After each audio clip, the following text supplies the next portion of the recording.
अस्सलामुअलैकुम वरहमतुल्लाहि वबरकातुहू। यार अज़ीज़ दोस्तों, ये जो साइड में आप तस्वीर देख रहे हैं, इनको तो आप अच्छी तरीके से जानते ही होंगे। इनका नाम वली रहमानी सर है, जिन्होंने तकरीबन 1 या डेढ़ साल पहले लोगों से ये अपील की थी कि वो लोग उन्हें सपोर्ट करें। 100 रुपये या 200 रुपये या जितने भी पैसे हो सके डोनेट करके उन्हें सपोर्ट करें। लोगों ने अच्छा खासा इन्हें सपोर्ट किया था। इनके पास 7 दिन में तकरीबन 7 करोड़ रुपया पहुँचा था, जिससे कि इन्होंने और भी रुपए इकट्ठा करके इन्होंने एक बेहतरीन स्कूल बनाया, जिसका नाम उम्मीद ग्लोबल स्कूल है। अब ये 1.5 लाख रुपए एक बच्चे से चार्ज कर रहे हैं सालाना, यानी कि 1 साल के 1.5 लाख रुपए एक बच्चे से पढ़ाई का चार्ज ले रहे हैं। अब सवाल ये उठता है कि जो बेचारे गरीब तबका के लोग हैं, वो लोग 1.5 लाख रुपए कैसे दे पाएंगे? और जब 1.5 लाख रुपया फीस का लेना ही था, तो फिर इन्होंने लोगों से डोनेट क्यों लिया, चंदा क्यों किया?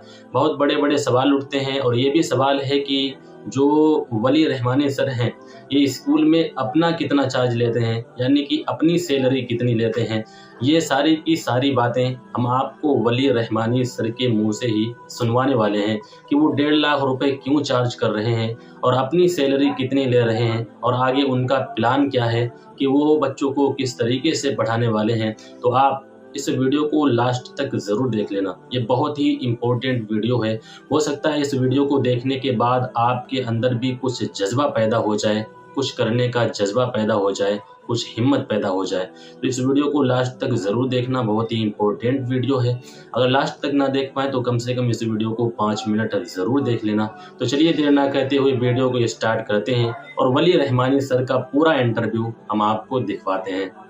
वली रहमानी साहब, इस वक्त हम लोग आपके उम्मीद ग्लोबल स्कूल के बाहर खड़े हैं, तमाम मीडिया के लोग मौजूद हैं। आपने 1 साल पहले आपने एक वीडियो शेयर किया था, जिसमें आपने पूरे हिंदुस्तान के लोगों से अपील की थी सही। इस उम्मीद ग्लोबल स्कूल के लिए सहायता का हाथ बढ़ाए। आपने 100-100 रुपए के लिए सबसे लोगों से अपील की थी। लोगों ने भी भरपूर आपको आशीर्वाद दिया था, अपनी मोहब्बतों से नवाजा था, और जिसका रिजल्ट ये है कि 1 साल के अंदर आपने एक बहुत बड़ी, एक नहीं बल्कि 2-2 आलीशान इमारतें बना ली है। अब चूंकि नए एकेडमिक साल के लिए आप एडमिशन ले रहे हैं, अब जो आपका पोस्टर्स वगैरह हम लोग देख रहे हैं, आपका ब्रोशर देख रहे हैं, उसमें आप जो है 1.5 लाख रुपए, 1.5 लाख रुपए यू आर चार्जिंग एनुअली। तो सवाल ये है कि जो गरीब का बच्चा है, जो गरीब का बच्चा है, जिसके लिए आपने लोगों से 100-100 रुपये मांगा था, वो 1.5 लाख रुपया कहाँ से अफोर्ड कर पाएगा? क्या कहेंगे इस पर? सबसे पहले तो मैं आप सबका शुक्रिया अदा करना चाहता हूँ कि आप सब जो हैं हमारे स्कूल तशरीफ़ लाए।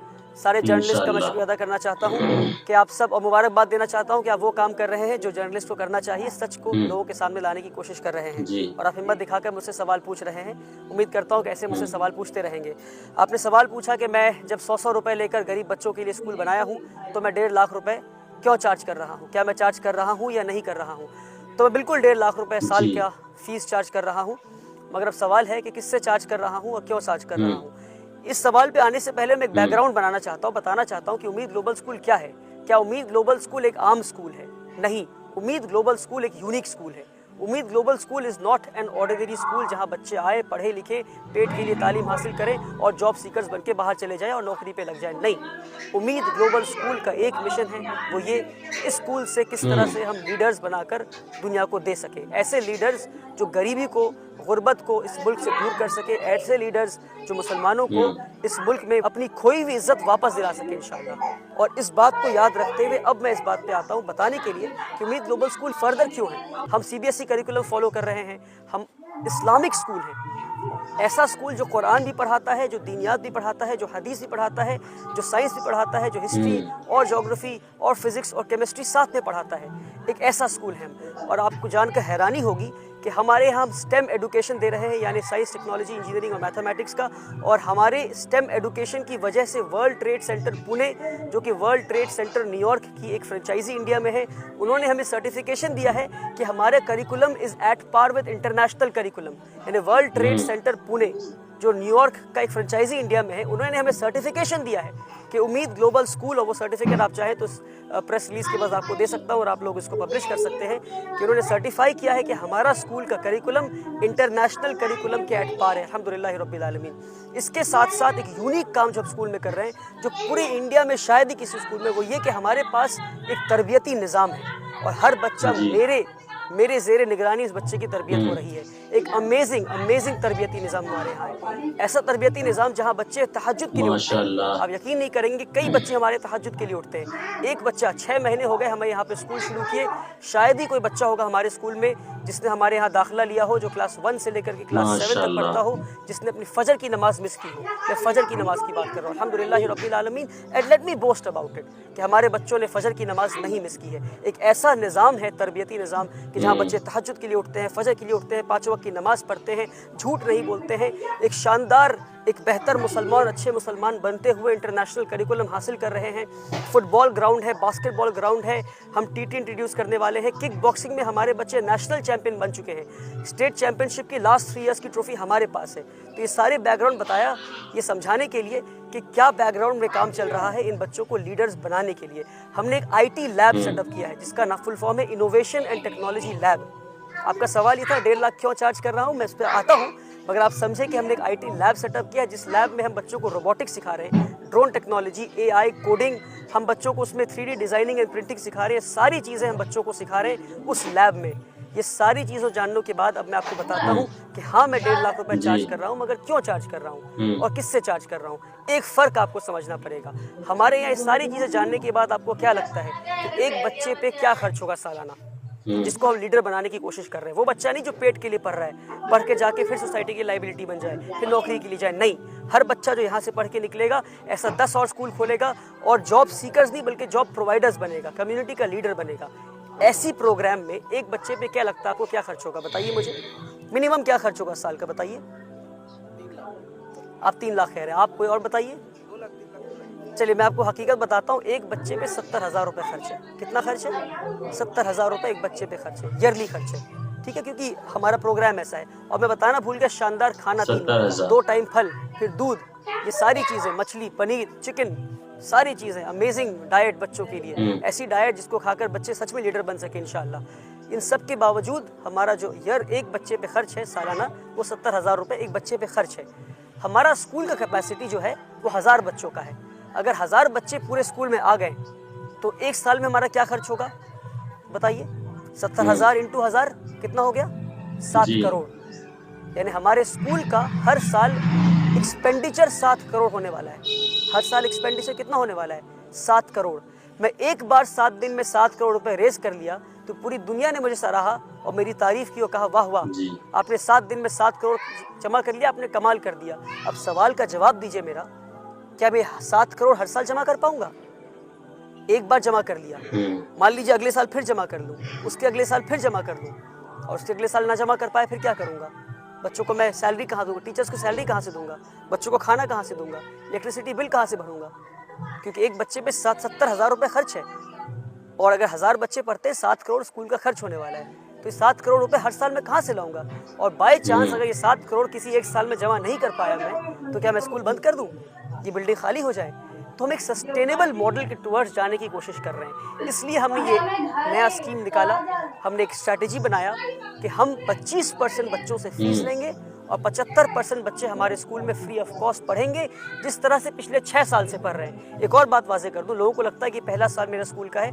1000 स्क्वायर फीट के अपार्टमेंट में स्कूल शुरू किया था जब मेरी उम्र 19 साल की थी, 2018 1 अप्रैल। आप में से कई लोगों को ये बात पता है। तो अगर मैं किसी साल 7 करोड़ रुपए जमा नहीं कर पाया तो क्या स्कूल बंद कर दूं? नहीं बंद कर सकता। तो 25% बच्चों से फीस ले रहा हूं मैं। यानी कितने बच्चों से बताइए? 1000 बच्चों में 25% यानी 250 बच्चों से। 250 बच्चों से 70,000 रुपए फी लेता हूं, कितना हो गया बताइए? अगर 250 बच्चे 1.5 लाख रुपए फीस दे रहे हैं तो कितना हो गया? 3 करोड़ 75 लाख। खर्च कितना है हमारा? 7 करोड़। फीस के बाद कितना आया? 3 करोड़ 75 लाख। बाकी बचे हुए पैसे कहाँ से लाऊंगा? उसके लिए फिर मुझे हाथ फैलाना पड़ेगा, फिर भीख मांगना पड़ेगा। तो हमारी कोशिश है कि एक साल आहिस्ता आहिस्ता हम सस्टेनेबिलिटी के टुवर्ड्स हम जाएं इंशाल्लाह। ये रीज़न है कि हम 25% बच्चों से फीस ले रहे हैं वो बच्चे तो दे सकते हैं, यानी एक बच्चा जो 1.5 लाख रुपए फीस दे रहा है, यानी वो एक बच्चा अपना खर्च दे रहा है और उसके साथ साथ एक और बच्चे का खर्च दे रहा है। तो कितना अमेजिंग और ब्यूटीफुल मॉडल है कि सोसाइटी के अच्छे घर के बच्चे भी हमारे आके पढ़ सकते हैं। और अब यकीन मानिए कितना सुनहरा हमारे यहाँ नज़ारा होता है जब एक करोड़पति बैठा होता है कुर्सी पे पेरेंट्स टीचर्स मीट में, उसके बगल में एक रिक्शा वाला बैठा होता है। जब एक करोड़पति बैठा होता है हमारे बगल में और उसी के बगल में उसके घर वाली काम वाली बाई बैठी हो या उसी का ड्राइवर बैठा हो। ये हम कहना चाह रहे हैं कि हमारा जो मिशन है कि education of the rich for the poor, कि एडुकेशन जो अमीरों की तालीम है गरीबों को फराहम करें, हम किस तरह से अमीरों की तालीम हम गरीबों को फराहम करें, ये हमारी कोशिश है कि किस तरह से एक ही मालिक और एक ही ड्राइवर का बच्चा एक ही स्कूल में आके पढ़ सके। ड्राइवर का बच्चा फ्री ऑफ कॉस्ट पढ़ सके और मालिक का बच्चा 1.5 लाख रुपए फीस देकर पढ़ सके।